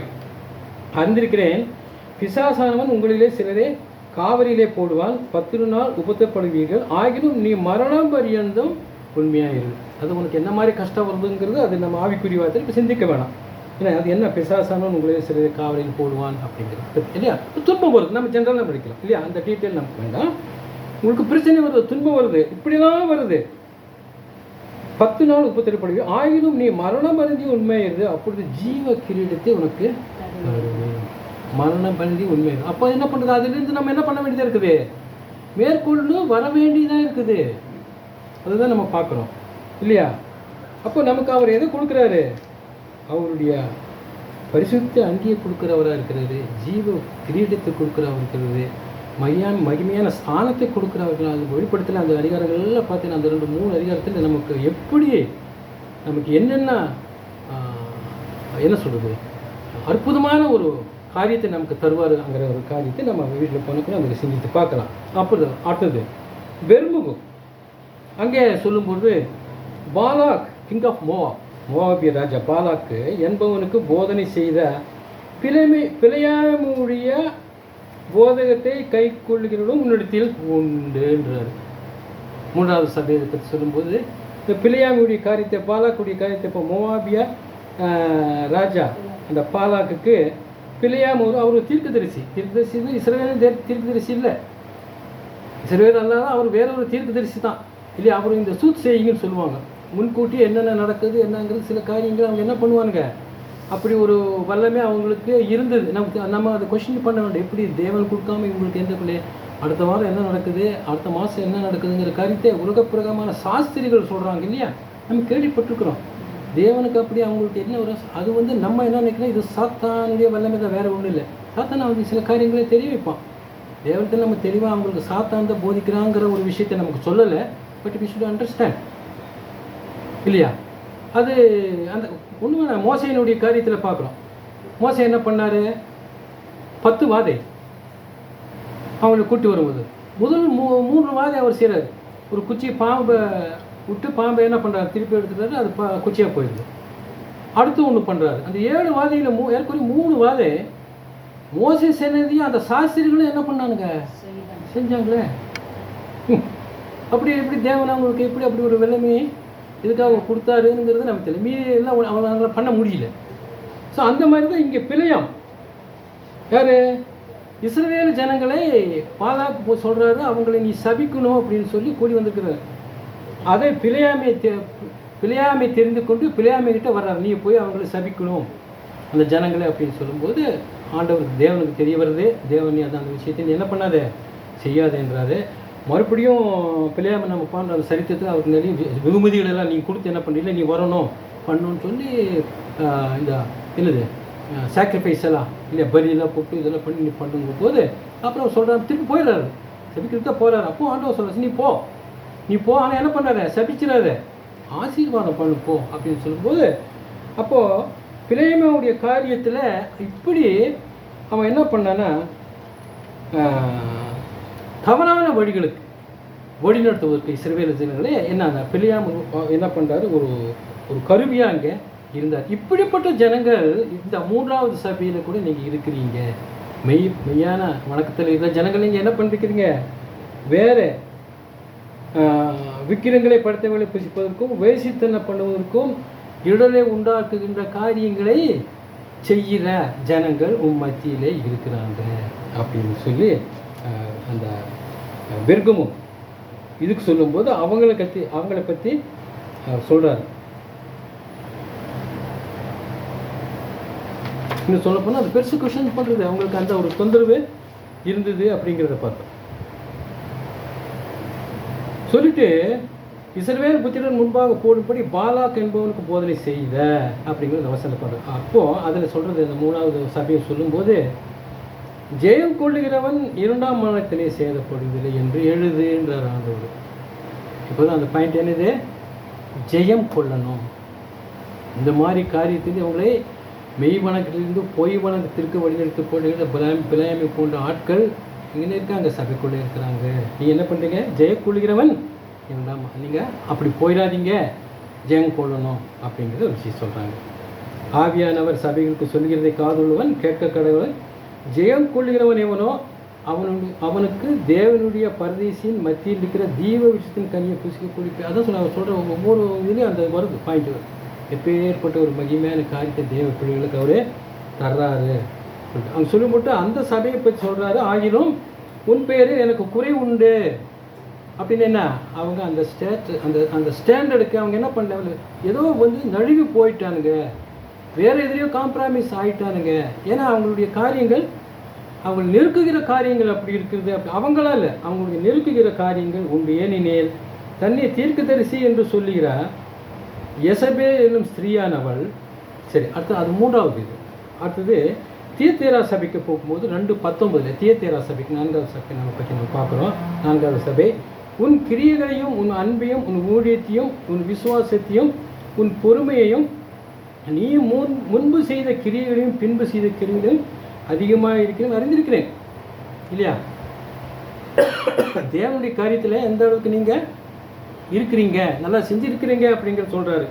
20 சொல்லும்போது, ஆகிலும் உன் பேரில் எனக்கு குறை உண்டு. ஏனெனில் தன்னை தீர்க்கதரிசி என்று சொல்லுகிற எசபேல் என்னும் ஸ்திரீயானவள் என்னுடைய ஊழியக்காரர் வேசித்தன பண்ணவும் விக்கிரங்களுக்கு படுத்தவர்களுக்கு புசிக்கவும் அவர்களுக்கு போதித்து அவர்களை வஞ்சிக்கும்படி நீ அவளுக்கு இடம் கொடுக்கிறாய் என்றார்.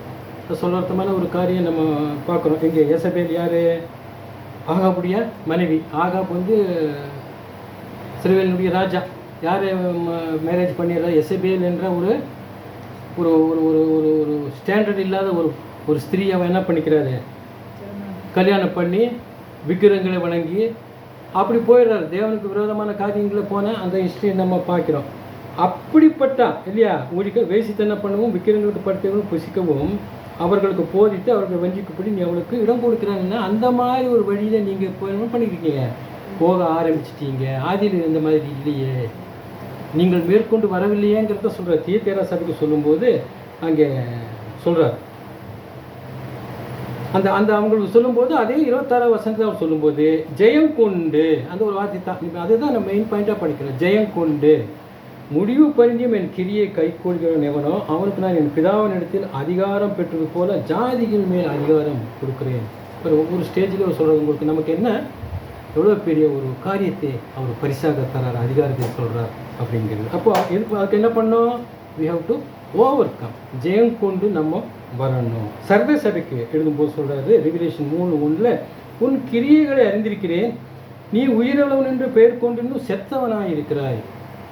என்ன சொல்கிறாரு, கிரியைகள் தெரிஞ்சிருக்கிறோம், but it is not up to the standard. நீ ஆவிக்குரிய விஷயத்தில் என்ன இருக்கிற, செத்து போயிருக்கிற. காரணம் என்ன, அவங்களுக்கு நெருக்கம். எதிர்ப்பு, அது கையாள முடியாத ஒரு நிலைமை என்பதாக பார்ப்போம். நீ விழித்து கொண்டு 3:2 சாகிறதற்கு ஏதுவாக இருக்கிறவர்களை ஸ்திரப்படுத்து, பலப்படுன்றார், ஸ்திரப்படுத்து. ஆகியால் நீ கேட்டு பெற்றுக்கொண்ட வகையை நினைவு கூர்ந்து அதை கை கொண்டு மனம் திரும்பு. பாருங்க, ஸ்திரப்படு, மனம் திரும்பு. ஜெயம் கொள்கிறவன் எவனோ அவனுக்கு வெண்வஸ்திரம் தரிக்கப்படும். அப்போ எல்லா தேவனுடைய அனுகூலமான காரியம் நமக்கு வரணும்னா நம்ம என்ன பண்ணுறோம்? நம்மளே அறியாமல் நம்ம இதுக்கு வந்த எல்லா பிரச்சனைகளிலிருந்து நம்ம ஜெயம் கொண்டு வர வேண்டியது அவசியமாக இருக்கிறது. இதுக்கு யாருடைய பலம் வேணும்? தேவனுடைய ஆவியுடைய பலம் வேணும். கிறிஸ்துவனுடைய வழிநடத்தல் நமக்கு வேணும். அதில் நம்ம தாவீது போல, யோசுவை போல நம்ம சார்ந்து இருக்கிறோமாங்கிறது தான் இன்றைக்கு நம்மளே நம்ம சோதித்து பார்க்குறோம். லவோதி கடைசியாக லவோதிக்கே சபைக்கு எழுதும்பொழுது 3:15 உன் கிரியைகளை அறிந்திருக்கிறேன், நீ குளிரும் அல்ல ஆனாலும் அல்ல அப்படிங்கிற.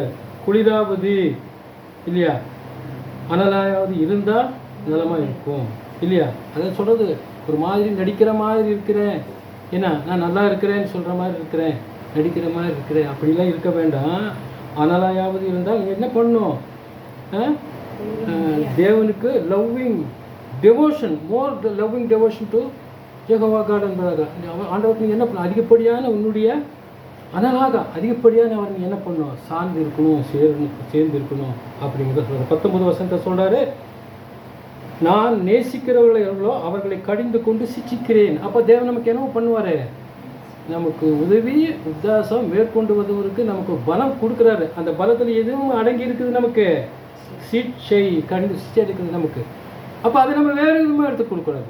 இந்த சிச்சை என்னதான் இது இந்த மாதிரி நமக்கு ட்ரபிள் கொடுக்குது, எப்படி நம்ம இதை ஓவர் கம் பண்ணணும், தேவனுடைய அனுகிரகம் இல்லையோ ஒரு வேலை, இப்படிங்கிற மனப்பான்மை நமக்கு வந்துடக்கூடாதுங்கிறது இந்த வசனம் பார்க்கும்போது நம்ம அதை உணர்ந்துக்கணும். அதுதான் இல்லையா? All because of my God he leads me. அவ்வளோதான், அவர் நம்ம வழி நடத்துகிறாரு. எப்படி வந்தாலும் சரி நம்ம போயிட்டே இருப்போம் நேரம் அவருடைய இதில் அப்படிங்கிறது தான் நமக்கு மனப்பிள்ளை வரும். நீ குளிரும் அல்ல அனலும் அல்ல, நீ குளிராவது அனலாவது இருந்தால் நலமாக இருக்கும். நான் நேசிக்கிறவர்களோ எவர்களோ அவர்களை கடிந்து கொண்டு சிச்சிக்கிறேன் என்றார். கரெக்டா? It is the point. எந்த சிச்சை வந்தாலும் ஏற்றுக்கொள்ளக்கூடிய ஜனங்களாக நம்ம இருக்கணும். ஆகியால் நீ ஜாக்கிரதாய் மனம் திரும்பு. அங்கே அது சொல்கிறாரு. 21 சொல்லும்போது அந்த சபைக்கும் சொல்லும்போது, ஜெயக்கொள்கிறவன் எவனோ அவனும் என்னுடைய சிங்காசனத்தில் என் கூட உட்காரும்படி. வாட்டிய கிரேட் ஆப்பர்ச்சுனிட்டி இல்லையா? நம்மெல்லாம் அது நினச்சே பார்க்க முடியல. சில பயமாகவும் இருக்கும் இல்லையா? ஆண்டவர் கூட இந்த மகிமையான காரியங்களை பெற்று ஒரு பக்கத்திலிருந்து கோடி உலக ஜனங்களை ஆட்சி செய்யும்போது ஒரு சாதாரண காரியமாக நம்ம இப்போ எங்கே இருக்கிறோம், நம்முடைய ஸ்டேட்டஸ் என்ன, ஆரம்பத்தில் சொல்ல நம்முடைய குவாலிஃபிகேஷன் நம்ம என்ன, அதான் நெருக்கம் வருகிறது, துன்பம் உனக்கு வருகிறது. ஆரம்பத்தில் நம்ம பார்த்தோம். அதை என்ன பண்ண துன்பத்தினால் அல்ல, நன்மையினால் இருக்கும்போது அந்த நன்மைங்கிறது எதை சார்ந்து இருக்குது? தேவனையும் கிறிஸ்தையும் நம்ம சார்ந்து இருந்து சிச்சையும் ஏற்றுக்கொண்டு நம்ம என்ன பண்ணோம்? பொறுமையோட ஒரு காரியம் நம்ம படித்தோம். Endurance, that is very important. முன்னேற வேண்டிய ஒரு சூழ்நிலை தான். அப்போ தான் நம்ம குவாலிஃபை ஆகும். அதான் ஆரம்பத்தில் சொன்னது. நம்ம அப்போ தான் ஒரு குவாலிஃபிகேஷன், இந்த மகிமையான பரிசையில் ஒரு தரணும்னா நமக்கு இதெல்லாம் தேவையான. ஆனால் இன்றைக்கு கடைசி காலத்தில் நமக்கு என்ன இருக்குது? மிகப்பெரிய சாத்தான எவனை விழுங்கலாமோ என்று சுற்றிருக்கிறான்னு பார்த்தீங்களா? நம்ம ஒவ்வொருடைய வாழ்க்கையின் அனுபவத்தில் இப்போ நம்ம பார்த்துட்டு தான் இருக்கிறோம். இப்படி தான் ஒரு ஆவிக்குரிய வாழ்க்கையை நம்ம கொண்டு போனாலும் ஏதோ ஒரு பிரச்சனை, ஏதோ ஒரு அழுத்தம், ஏதோ ஒரு சோர்வு வருது இல்லையா? நம்ம குடும்பத்திலிருந்து, சொந்த பந்தத்திலிருந்து, வேலை செய்கிற இடத்துலேருந்து, நம்ம செய்கிற தொழில் செய்கிற இடத்துலேருந்து ஒன்றுமே இல்லை. நான் சொன்ன மாதிரி சும்மா போய் ஒருத்தர் ஒருத்தன் அடிச்சுன்னு இந்த மாதிரி இன்சிடென்ட்ஸ் எல்லாம் பார்த்தீங்கன்னா ஹாரிபுளாக இன்றைக்கி நடக்கிறது. நம்ம ஒரு இடத்துல போய் ஒரு பஸ் ஸ்டாண்ட்லேயோ ரயில்வே ஸ்டேஷன்லேயோ தனி ஒரு இடத்துல சும்மாவே நிற்க முடியாது. உலக ஜனங்க நிற்பாங்க, அவங்களே அதுக்கு தெரியல. நம்மளே குறித்து சொல்கிறேன். ஏன்னா என்ன இடத்துல என்ன ஆபத்து நமக்கு? Must be very very alert, careful இந்த மாதிரி விஷயத்தில் கூட இல்லையா? தேவனுடைய பிள்ளைகள் அந்த அளவுக்கு நம்ம இருக்கணும். ஜெயக்கொள்கிறவனும் அவனும் என்னுடைய சிங்காசனத்தில் என் கூட உட்கார்ந்து செய்வாங்க. எபிரேயர் சொல்லும்போது பவுலையா சொல்கிறாரு, நன்மையினாலே தீமையை நாம் வெல்கிறோம் என்றார். அவர் பாஸ்ட் டென்ஸ்லேயே சொல்லிட்டார். என்ன சொல்கிறாரு? இங்கெல்லாம் நீங்கள் மேற்கொள்ளலாம் பவுல் சொல்கிற அந்த விஷயத்தை அது எந்த ஒரு வார்த்தையும் பாருங்கள், கொஞ்சம் இன்டெப்த்தாக நீங்கள் பாருங்கள். அது அப்போ என்ன பண்ண, நன்மையினால் தீமையை நாம் வெல்கிறோம்ன்றாரு. நாங்கள் செஞ்சிட்ருக்குறோன்றாரு பவுல். நீங்கள் செய்கிறீங்களா? அதனால் அதான் அப்படித்தானே நீங்கள் செய்யணும். நீங்கள் செய்கிறீங்களா? பழிவாங்கிறது தமக்கே உரியது என்றும் தாம் பதிலடி கொடுப்பேன் என்றும் ஆண்டவர் கூடிய அவர் பார்த்துக்குவார். என்னோட கவலைகள் எல்லாம் மறுமையில் வைத்து விடுங்கள். இவர்கள் படிக்கிறோம் இல்லையா? அது ஆங்கிலத்தை சொல்லும்போது you throw away your burdens upon our Lord. அப்படி என்ன சொல்கிறதுன்னா, அவன் நம்ம அவ்வளோ உரிமை கொடுக்கிறாரு, அதை தூக்கி அப்படி போட்டுருங்க, இயேசு கிறிஸ்து தூக்கி போடுங்கன்றாரு. கவலை இல்லை, ஐயா எனக்கு முடியல ஆண்டவரே இதை செய்யுங்க, ஜெபத்தில் வைக்கணும், கெஞ்ச கூட வேண்டாம். அவ்வளோ உரிமை இருக்குது ஆண்டவர் வேலை நமக்கு. அப்படி தூக்கி போடுங்க ஆண்டவரே, பாருங்க என்னுடைய விஷயம் இப்படி இருக்குது, கஷ்டம். அந்த அளவுக்கு நமக்கு தேவனுடைய அனுக்கிரகம், ஆண்டவருடைய ரட்சிப்பு, அந்த ஃப்ரீ கிஃப்ட்டு நமக்கு என்ன பண்ணிக்கிறாரு, கொடுத்துருக்காரு. பழிவாங்கிறது எனக்கு உரியதே, நானே பதிவு செய்வேன் என்று கர்த்தர் சொல்லுகிறார் என்றும், கர்த்தர் தம்முடைய ஜனங்களை நியாய தீர்ப்பார் என்றும் சொன்னவர் இன்னார் என்றும் அறிவோமே இல்லையா? அதாவது நம்ம பயப்படவே வேண்டாம் இல்லையா? ஸ்டப்பாக இயேசு செய்வது போல நாமும் நம்மை தேவனிடம் என்ன பண்ணலாம், முழுவதுமாக ஒப்படைச்சிருக்கிறோம். முழுவதுமாக ஒப்படைச்சிருக்கிறோமா அப்படிங்கிறது தான் இப்போ கேள்வி. உங்கள் சரீரங்களை தேவனுக்கே ஜீவ பலியாக ஒப்புவிக்க வேண்டும் என்பதே புத்தியுள்ள ஆராதனைன்ட்டார். ரோமர் 12:1-2 இல்லையா? புத்தியுள்ள இல்லையா? எந்த அளவுக்கு நம்ம பண்ணியிருக்கிறோம்? நம்ம ஒரு போன மாதம் கூட என்னுடைய டாக்டர் சொல்லிடுறோம் இல்லையா? பொருத்தனை பண்ணியிருக்கிறோமா அப்படின்னு நம்ம எல்லா கூட யோசனை பண்ணி, என்ன பொருத்தனை பண்ணுற மாதிரி எனக்கு என்ன இருக்குது, என்ன வசதி இருக்குது, என்னால் பண்ண முடியுமா, அப்படி ஒன்றும் இல்லையே அப்படிங்கிற மாதிரி தான் நம்ம ஒரு சிந்தனை நமக்கு வருது. ஏன்னா மிகப்பெரிய ஒரு பொருத்தனை செஞ்சேன். என்ன பொருத்தனை ஞாபகம் இருக்குதா? ஞானஸ்தானம் பொருத்தனை. இது இந்த உலகத்தை மறித்து உம்முடைய சித்தத்தை செய்து உமக்காக புதிய சிருஷ்டியாக வாழ்கிறேன் தேவனே நீ வர வழியாக சரி ஒரு பொருத்தனை பண்ணிடுவோம். மறந்துட்டோமா எந்த அளவுக்கு செஞ்சுட்டு இருக்கிறோம், வெரி வெரி இம்பார்ட்டன்ட் இல்லையா? அந்த மாதிரி தேவனிடத்தில் நம்ம என்ன பண்ணிருக்கிறோம், முழுமையாக ஒப்பு கொடுக்கிற ஜனங்களாக இருக்க நாம் கொடுத்துருக்குறோம். பாயிண்ட் என்னன்னா, எந்த அளவுக்கு நம்ம இதுக்கு குவாலிஃபை ஆகிக்கிறோம். நெருக்கத்தின் மத்தியிலும் அழுத்தத்தின் மத்தியிலும் சாத்தானுடைய தொந்தரவுகள் மத்தியிலும் நம்ம எந்த அளவுக்கு வந்திருக்கிறோம். கொஞ்சம் காம்ப்ரமைஸ் ஆகி போயிடுவோமாம்மா, அது தேவனுக்கு தெரியாதா, நான் இவ்வளோதான் எனக்கு இந்த வீக்னஸ் இருக்குது, அவருக்கு தெரியாதா, அவர் பார்த்துப்பாருங்கிறது தேவனுடைய காரியத்தில் முடியவே முடியாது. இது வரைக்கும் தேடி இருக்கணும், அது வரைக்கும் நம்ம என்ன இருக்கணும், எது வரைக்கும் தேடி இருக்கிறோமோ அது வரைக்கும் 100% இருக்கணும். 30% தான் நீங்கள் ஸ்டாண்டர்ட் வந்து, அந்த 30% இல்லை 100% இருக்கிறீங்களா, அதுதான் இப்போ பாயிண்ட். 100% யாராலும் பண்ணவும் முடியாது, அப்போ சில நம்ம ஆகவும் முடியாது கேட்டால், அதுதான் நம்ம. அப்போ இன்னும் ஒரே ஒரு விஷயத்தை நம்ம பார்க்கலாம். சில காரியங்கள் நமக்கு தொந்தரவாக வந்தாலும் கூட அது ஃபியூச்சரினுடைய ஒரு நன்மைக்காக தான். நம்ம ஏற்கனவே சிந்தித்தோம் இல்லையா, உன்னை சிச்சிக்கிறார் அப்படிங்கிறத நம்ம பார்த்தோம் இல்லையா? அப்போ நம்ம யோசேப்பினுடைய விஷயத்தில் பார்க்கலாம். யோசேப்பு என்ன பண்ணிட்டானுங்க, வித்துட்டாங்க. கரெக்டா? அதனுடைய நோக்கம் என்ன, ஆண்டவருடைய திட்டம். கடைசியில் இஸ்ரவேல் ஜனங்களை எல்லாத்தையும் காப்பாற்றுறது யாரு, யோசேப்பு தான் இல்லையா? அப்போ நீங்கள் என்னை தீமை செய்ய நினைத்தீர்கள், தேவனோ இப்பொழுது நடந்தேறி வருகிறது, வெகு ஜனங்கள் உயிரோடு இருக்கும் காக்கும்படி அது தன்மை உண்டு. அது என்ன பண்ணுறது, அதே நன்மையாக முடிய பண்ணினார்.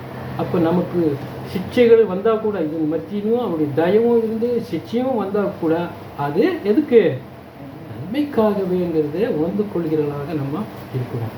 இதெல்லாம் டைஜஸ்ட் பண்ணும்போது கஷ்டம் தான் நம்முடைய வாழ்க்கையில். எப்படி அதுதான் வேணும். இது இல்லைன்னா எப்படி நம்ம உலக ஜனங்களை ஆள முடியும் சொல்லி பார்க்கலாம். Crores and crores of people எத்தனை பேர் வருவாங்க சொல்லுங்க. ஆதாமிலிருந்து இன்றைக்கு வரைக்கும், நாளைக்கு ஆரம்பிக்க தான் வந்துருச்சு. எத்தனை பேர் பூமியிலிருந்து ஒருத்தங்க வருவாங்க, ஒரு கெஸ் பண்ண முடியாது. நம்ம எல்லாமே வந்துடுவாங்க. நல்லவன், கெட்டவன், அயோக்கியவன், திருடன், பொய், பித்தலாட்டுக்காரன், டூழியன், ஆதம், சதாம் ஹுசேன் எல்லாம் வருவாங்க. ஹிட்லர் எல்லாம் வந்துடுவார், எல்லாமே வருவாங்க. கொடுமையான ஆட்கள் எல்லாம் வருவானுங்க. எத்தனை பேர் இருப்பாங்க? உதாரணத்துக்கு சொல்கிறேன், நம்ம டீல் பண்ணணும் இல்லையா? அந்த உணவு இருக்குது நமக்கு. எங்கே பிறகு நான் அப்படின்றோமா? ஒரு 20 வருஷத்துக்கு முன்னாடி ஒரு அறிக்கை வந்தது, நான் படித்த ஞாபகம். 12,000 crores 12,000 கோடி மக்கள் மரித்திருக்கிறாங்க. இப்போ 20 வருஷம் ஆச்சு. ஒரு 15,000 கோடி இருக்குமா? 15,000 கோடி மக்கள் இந்த பூமியில் பிரஜைகளை நீங்கள் ஆளணும். தகுதி வேணுமா வேண்டாமா? நான் சொல்கிறது தான் சொல்கிறேன். தகுதிப்படுத்திட்டோமா? தகுதிப்படுத்தணும் நம்ம ட்ரை பண்ணுறோம். ஆனால் எதிர்ப்பு வருதே, தடை வருதே, நம்ம நெருக்கிறானே சாத்தானுங்கிறது தான் நம்ம இப்போ உணர்ந்து பார்க்கணும், பண்ணட்டும். என்ன தேவனுடைய தயவு இருக்குது ஜெபத்தில். அது ஒரு 4 பாயிண்ட் கடைசியில் நான் சொல்லிடுறேன். எந்த 4 பாயிண்ட் நம்ம உறுதியாக நிலைத்திருக்கணும் அப்படிங்கிட்ட சொல்கிறார். ஜெனிசிஸ் 5:20 சொல்லும்போது, ரோமர் 8:28 அன்றியும் அவருடைய தீர்மானத்தைப்படி அடைக்கப்பட்டவர்களை தேவனிடத்திலே அன்பு கூறுகிறவர்களுக்கு என்னவா இருக்குமா, சகலமும் நன்மைக்கு ஏதுவாக நடந்திருக்கிறது என்று அறிந்திருக்கிறோம். ஏன்னா பூர்வத்தில் எல்லாமே நடந்திருக்குது இல்லையா, எல்லாமே நடக்கும். பொறுமை தான் வேணும். இந்த மீன் டைம் நீட் என்டியூரன்ஸ் அப்படிங்கிறத நம்ம பார்க்குறோம். இப்போ இதிலிருந்து மேற்கொண்டு வருவதற்கு தேவன் ஆண்டவராக இயேசு கிறிஸ்து நம்மளுக்கு பக்கமாக வந்து வழிநடத்துவாங்க இல்லையா. அதுதான் மெயின் பாயிண்ட்.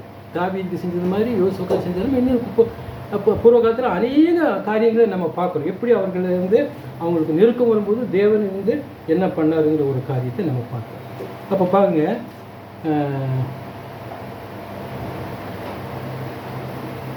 பேதுரு சொல்கிறாரு, அவர் அதாவது இயேசு கிறிஸ்து ஒரு நல்ல முன்மாதிரியாக அவருக்கு வராததான் கரெக்டா.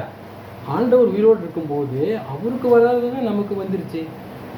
ஆனால் இது எப்படி, அவர் தீமையை அவர் அரைஞ்சாங்க இல்லையா, அவர் அரைஞ்சாரா? காரி துப்புனாங்க, அவர் காரி துப்புனாரா? வையப்பட்டாரா அவர் திரும்பி அவங்களே இது பண்ணாரா?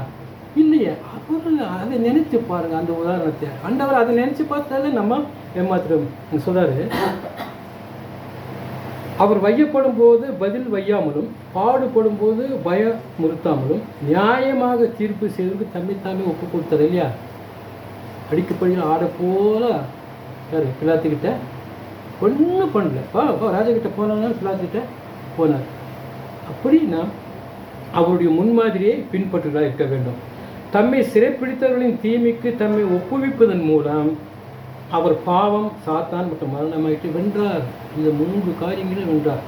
அதே வெல்வதற்கு தான் இன்றைக்கு நம்மளை என்ன பண்ணுறாரு, தேவ பிள்ளைகளே வாங்க அப்படின்னு சொல்லி விசுவாசிகள் எதன் மூலம் வெற்றி பெறுகிறார் என்பதை குறித்த ஆழமான ஒரு புரிதல் வெளிப்படுத்துகிற விஷயம் 12:11 பார்த்தீங்கன்னா, எதன் மூலம் வெற்றி பெறுவார்கள் விசுவாசிகள் தேவனுடைய பிள்ளைகள், அவர்கள் ஆட்டுக்குட்டியானவரின் இரத்தத்தினாலும் தங்கள் சாட்சியின் வசனத்தினாலும் அவனை வென்றார்கள், தீங்கை வென்றார்கள், சாத்தானை வென்றார்கள், மேலும் மரணத்தை கண்டு அஞ்சி தங்கள் உயிரை அவர்கள் நேசிக்கவில்லை என்பதாக அந்த முதற்பேரான அந்த பிள்ளைகளை பற்றி என்று சொல்லும்போது சொல்றாரு. தீமையினால் தோற்கடிக்கப்படாமல் தீமையினால் தீமையை வெல்லுங்கள் என்று ரோமர் 12:21 நம்ம சொல்கிறோம் இல்லையா.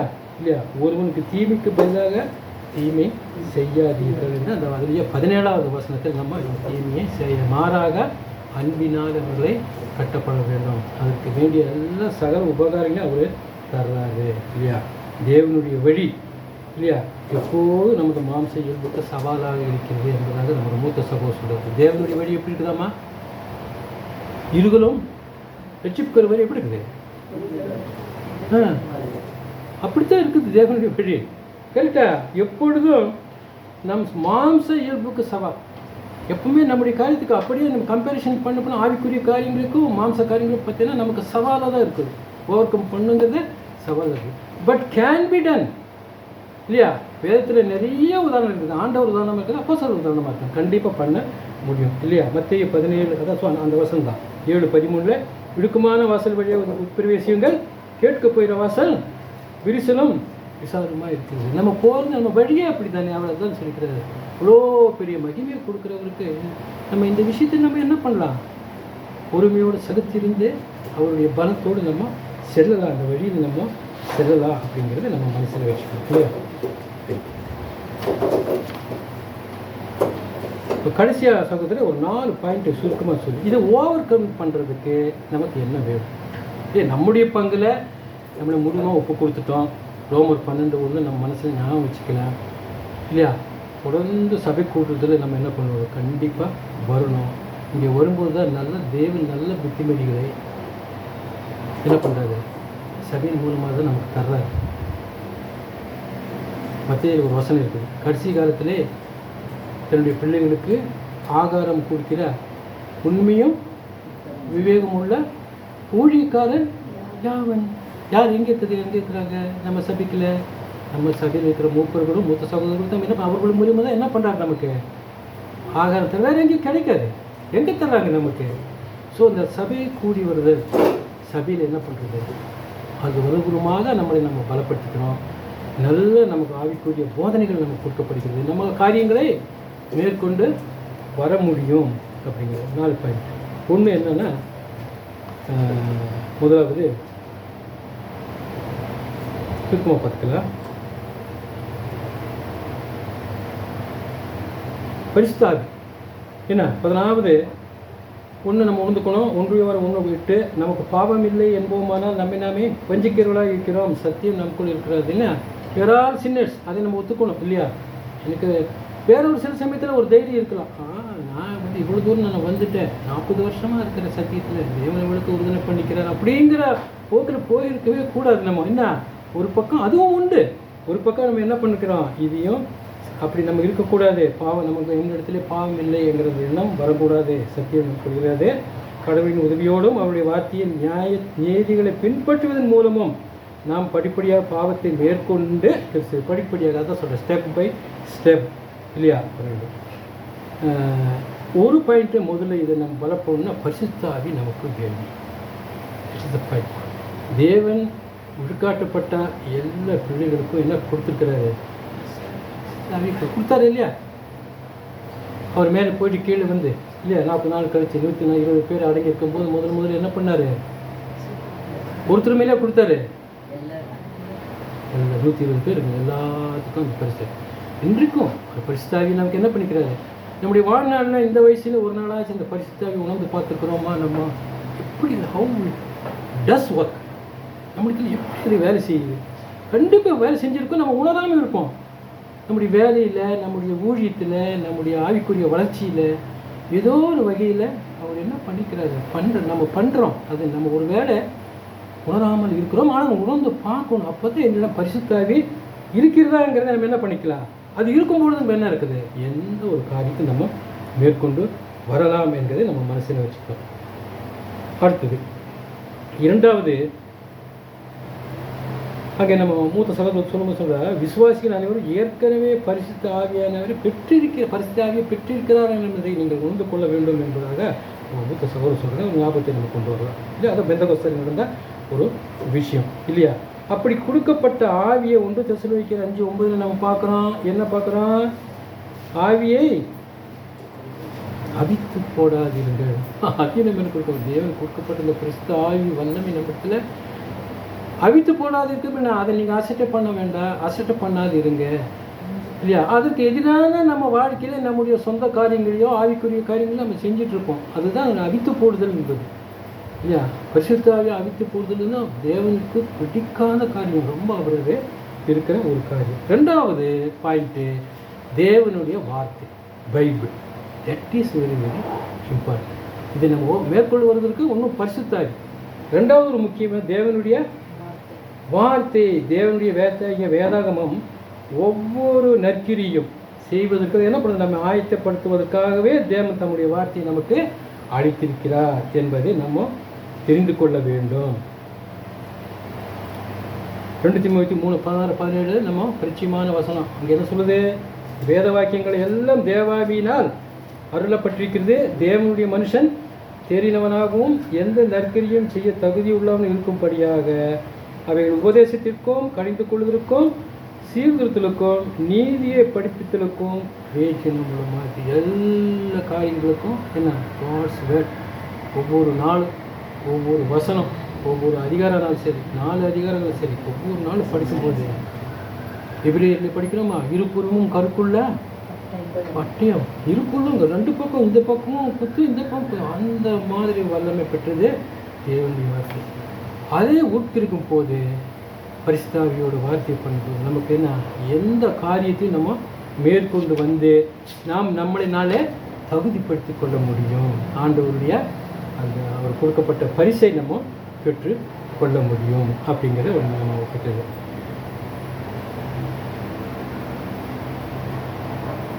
அப்போ இந்த பரிசுத்த ஆவியை நம்ம தரித்து கொள்ளணும்னா எபேசியரில் நம்ம படிக்கணும். என்ன, நம்முடைய வாழ்க்கையில் பரிசுத்த ஆவியானவர் போராட்டங்களை எதிர்த்து போரிடாதவருக்கு தேவன் நம்ம அளிக்கும் சர்வாயுத வர்க்கம் இல்லையா? ஒரு பட்டியல் நம்ம பார்க்குறோம் இல்லையா?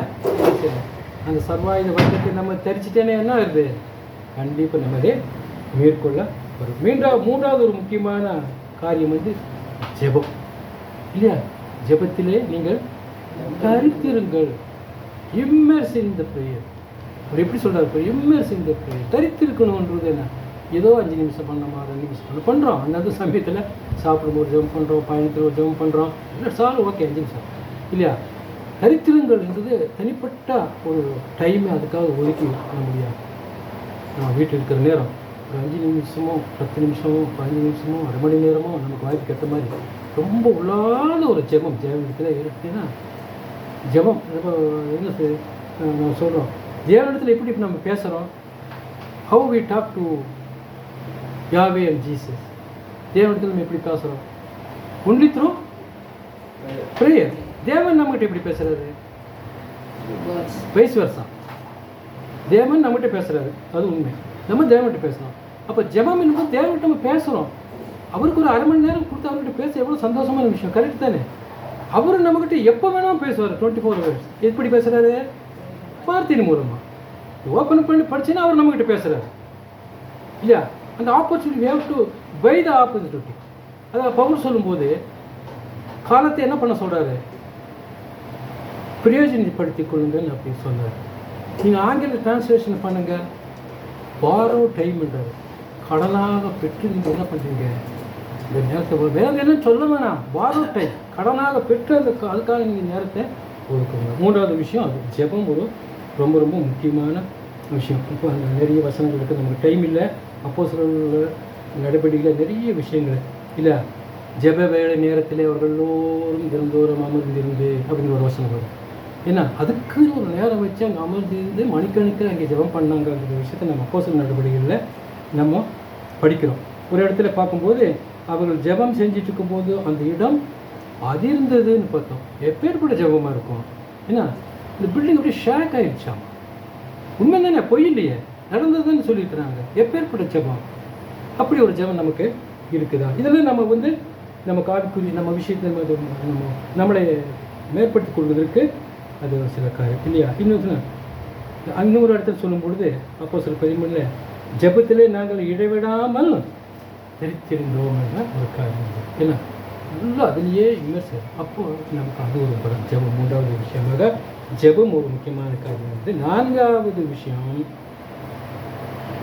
ஏற்கனவே நான் சொன்னது திருச்சபை. ஏன்னா இவ்வளவோ இருந்தாலும் நமக்கு நான் சபை கூடுவதை விட்டு விடாதிருப்பேன் என்பது எந்த ஒரு சரி நமக்கு இடைஞ்சல் வருகிறது. ஐயோ இவ்வளோ தூரம் ட்ராவல் பண்ணுமா, காலையில் மழை. காலையில் நான் புறப்படும்போது நல்ல மழை தூருது. அங்கே இப்போ நான் இங்கே இருக்கிறேன், நாயக்கன் பாளையத்தில் இருக்கிறேன், 30 கிலோமீட்ரு நல்ல மழை. சகோதரர் கூட சொல்லுங்க இன்னும் தூருங்க வர காலையில் வெளியே பார்க்குற மழை பெய்யுதுன்னா எப்படி தான் தோணும் நமக்கு. அதுதான் அந்த அது என்ன சொல்கிறது, என்ன சொல்கிறது, அந்த சொல்ல முடியல, அது அது அந்த லேசினஸ்ன்னு சொல்ல முடியாது. அது அப்படியே நம்ம என்ன பண்ணிடுறோம், ஐயோ பார்க்கலாம் என்ன.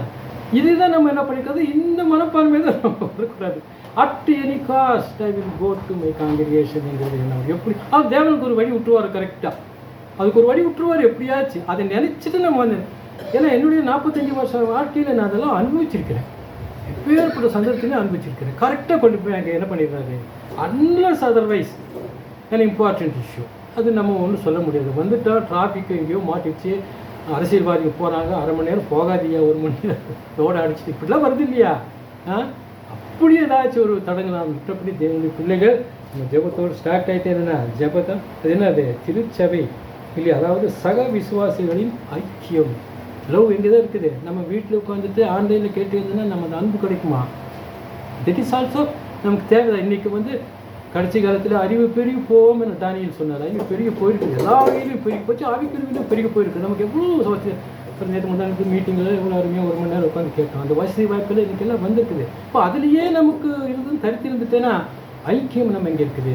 சபைக்கு வரும்போது தான் சகோதர சகோதரி நம்ம நேராக பார்க்குறோம், அவருடைய நிலைமைகளை அறிந்துக்கிறோம், கஷ்ட நஷ்டங்களை அறிந்துக்கிறோம், ஆவிக்குரிய காரியங்களை நல்ல விஷயங்களை பங்கு போட்டுக்கிறோம், அவங்க சொல்கிற விஷயத்தை பங்கு கொடுக்குறோம், உதவி உத்தாசைகள் இருக்குது, ஆறுதல் இருக்குது. இது எல்லாமே அன்லஸ் அதர்வைஸ் வி சி நேருக்கு நேராக பார்க்காம நமக்கு என்ன இருக்குது? ஐக்கியம் நமக்கு வேலை இருக்குது. சபை கூடி வருது ரொம்ப ரொம்ப ரொம்ப முக்கியம் இல்லையா? ஐக்கியம். இயேசு சீடர்களை பணிக்கு அனுப்பும்போது அவர்களே இருவராக அனுப்பினாங்கிறது உதாரணம். என்ன பண்ணார்? ஒவ்வொருத்தனா போக சொன்னாரா? பிரசங்கத்தை அனுப்பிச்சார் இல்லையா? 70 பேர் அனுப்பிச்சாரா? என்ன பண்ணார்? 2 பேங்க போகிறோம். ஸோ அது என்னது? That amounts to fellowship, love, ஐக்கியம் இல்லையா? அது நம்ம ஒரு சின்ன ஒரு மனசுக்கு வச்சுக்கலாம். நம் ஒன்று கூடி வருவதை விட்டுவிடாமல் அநேக நேரத்தை அன்பும் மற்ற நற்செய்திகள் மூலம் ஒருவருக்கு ஒருவர் ஊக்கமளிப்புக்காக பயன்படுத்த வேண்டும் என்று வேதாகமம் தெளிவாக சொல்கிறது. எபிரேயர் 10:24 நான் சொன்ன விஷயம். சபை கூடி வருவதை சிலர் விட்டு விடுகிறது போல நாமும் விட்டு விடாமல் இருப்போமாக இல்லையா? ஆக இந்த ஒரு 4 பாயிண்ட் என்னன்றது, நம்ம ஏற்கனவே 7 சபைகள் பல வித்தியாசமான காலகட்டங்களில் 7 சபைகள் பார்த்தோம் இல்லையா? ரோமர் காலத்தில் அழுத்தப்பட்டாங்க. ரோமனத்துக்கு அப்புறம் ரோம சாம்ராஜ்யம் 2 பிரிஞ்சது. கிளாடிஷினா ஒரு அதிபதி வந்தார். ரோமர் சாம்ராஜ்யம் 2 பிளந்து அவங்க மத்தியில் என்ன பண்ணாங்க? அவங்க பிளந்து போட்டோம். இவங்க மெய் வணக்கத்தார என்ன பண்ணாங்க? ரோமர்களும் யூத தலைவர்களும் நம்ம மெய் வணக்கத்தார் என்ன பண்ணாங்க? அழுத்தம் கொடுத்த ரொம்ப தொந்தரவு பண்ணாங்க. அப்படியே முதல் நூற்றாண்டு வந்தது. போப் மார்க்கத்தார் வந்தாங்க. 3300 வருஷம் 400 வருஷம் வந்தது. அதுலேயும் ஒரு பிளவு வந்து கிரீக் ஆர்த்தடாக்ஸுக்கு ஒரு பிரிவு போயிடுச்சு. நமக்கு தெரியும் ரோமன் கத்தோலிக், அது இன்னும் இருக்குது இல்லையா? அப்போ இவர்களாக சேர்ந்து மெய் வணக்கத்தில் இருக்கிறவங்க என்ன பண்ணாங்க? தொந்தரவு பண்ணிகிட்டே இருந்தாங்க. கொலைகள் கூட நடந்திருக்கு நம்ம பார்க்குறோம். அப்போ 1952 51 என்ன வந்தது? லூத்தர் ப்ராட்டஸ்ட் வந்தது. அதுலேயும் இவங்க பிரிஞ்சு போனோடனே மறுபடியும் இவங்களுக்கு என்ன இருக்குது? மெய் வணக்கத்தான் இருக்குது. அந்த சபை காலகட்டமே அழுத்தம் கடைசி காலத்தில் சாத்தான பற்றி விதமாக இருந்து இல்லையா? மெய் வணக்கத்தாரே இன்றைக்கி என்ன பண்ணிக்க? சாத்தானுக்குள்ளே அடங்கி இருக்கிற ஜனங்களாக போயிட்டு இருக்கிற சபை நடத்துறது பார்த்தீங்களா? மீடியாவில் நம்ம பார்க்குறோம். சபைக்குள்ளே ஆடல் பாடல் கூத்து என்ன பாதியர்கள் சபைக்குள்ளே மேடையில் நின்று சினிமா பாட்டுக்கு ஆடுறாங்க. எப்படி போயிடுச்சு பாருங்க. சத்தியம் இல்லையா? உண்மையிலே நம்மளாம் ரொம்ப பாக்கியவான்கள் இல்லையா? அதற்கே தேவனுக்கு நம்ம என்ன பண்ணுறது? உயிர்த்தல் சில சமயம் உயிர்த்தல் இல்லைனாலும் கூட போகட்டும் ஆண்டவரே. இந்த பூமியில் என்ன பண்ணிக்கிறோம்? இந்த சாத்தானின் உலகத்தில் உண்மை அறிஞ்சு ஆவிக்குரிய சந்தோஷத்தில் நம்ம வாழ்ந்துட்டு இருக்கிறோமே. மரண வரையாகும் இவ்வளவு பெரிய ஆசீர்வாதம் இல்லைங்களா? ஸோ இந்த 4 விஷயம் நமக்கு இதை மேற்கொண்டு வரணும்னா இன்றைக்கி நம்ம காட்டணும்னா வாழ்க்கை ஒரே பாயிண்ட் சொல்லி முடிச்சிடுறேன். அழுத்தம், நமக்கு ஒரு எதிர்ப்பு, நமக்கு ஒரு எந்த சாத்தான எவனை விரும்பலாமோ இருக்கணும். எந்த வகையில் நம்ம நல்லா இருக்கிறோம், தொடாத விஷயத்து நல்லா இருக்கிறோம். பட் யூ வில் ஃபேஸ் இவில், அதில் மறந்துட வேண்டாம். அதுக்கு இந்த 4 பக்கத்துணையாக இருக்குது. இது பண்ணாதான் நம்ம மேற்கொண்ட முடியும். மகிமையான பரிசை தேவன் நமக்கு பெறுவது. தேவன் தானே நம்மளை தொடர்ந்து வழிநடத்துவார்கள்.